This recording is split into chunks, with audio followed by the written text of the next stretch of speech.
कैसा मेरा नसीब में राबिया ने जिस तरीके से सरफराज को शगुफ्ता की असलियत के बारे में बताया होता है और उसे ये कहा होता है कि शगुफ्ता ने किस तरीके से उस दिन उसकी बेइज्जती की थी जब वो इकरार चौधरी के घर उसकी माँ की ताज़ियत के सिलसिले में गई थी और शगुफ्ता ने यही कहा था कि ये सिर्फ़ और सिर्फ तंज़ कर रही है। तो राबिया को काफ़ी ज़्यादा गुस्सा आया होता है, इसलिए वो शगुफ्ता की सारी जो असलियत है वो सरफराज के सामने खोल कर रख देती है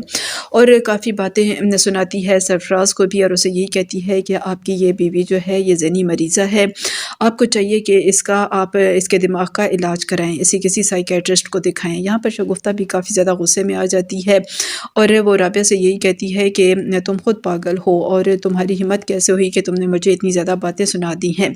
तो सरफराज इस सिलसिले में काफ़ी ज़्यादा परेशान होता है क्योंकि वो यही कहता है कि मैं किसी से नज़रें मिलाने के काबिल नहीं रहा और जिस तरीके से वो लड़की आकर मेरी बेइज्जती कर गई है उसके बाद तो मैं ख़ुद को भी अपना मुँह दिखाने के काबिल नहीं रहा।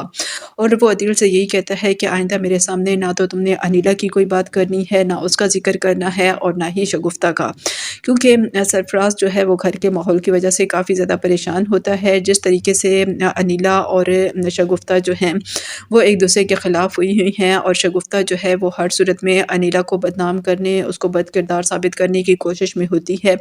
तो सरफराज जो है इस वजह से काफ़ी ज़्यादा परेशान होता है। वो सिर्फ़ और सिर्फ़ घर का सुकून चाहता है और यही चाहता है कि घर में अमन और सुकून हो, लेकिन घर का जो माहौल बन चुका होता है, जिस तरीके से शगुफ्ता जो है वो सरफराज के कान भरती रहती है अनिला के ख़िलाफ़ और माज़ी में इतना कुछ हो चुका होता है और सरफराज जो है वो मजबूर हो जाता है कि घर में कैमरे लगा दे।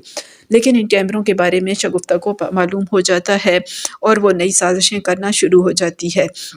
तो अब सरफराज इसी कन्फ्यूजन में होता है कि आखिर गलत कौन है, शगुफ्ता गलत है या फिर अनिला गलत है।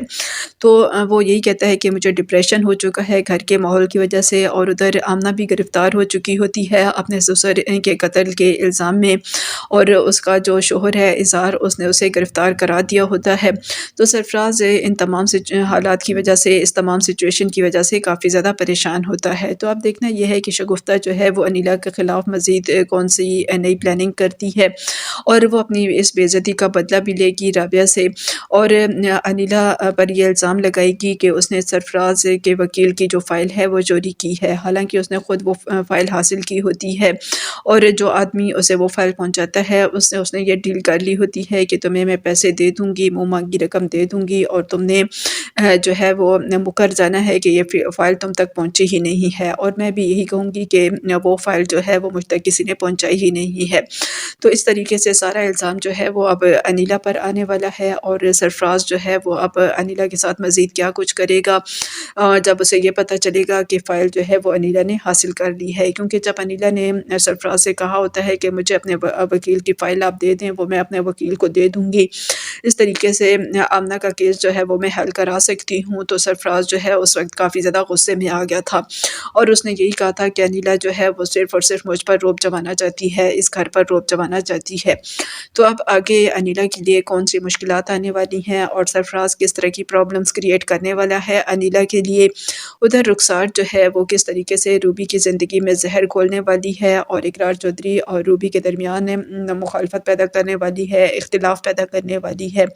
ये सब कुछ जानने के लिए देखते रहिए ड्रामा सीरियल कैसा मेरा नसीब।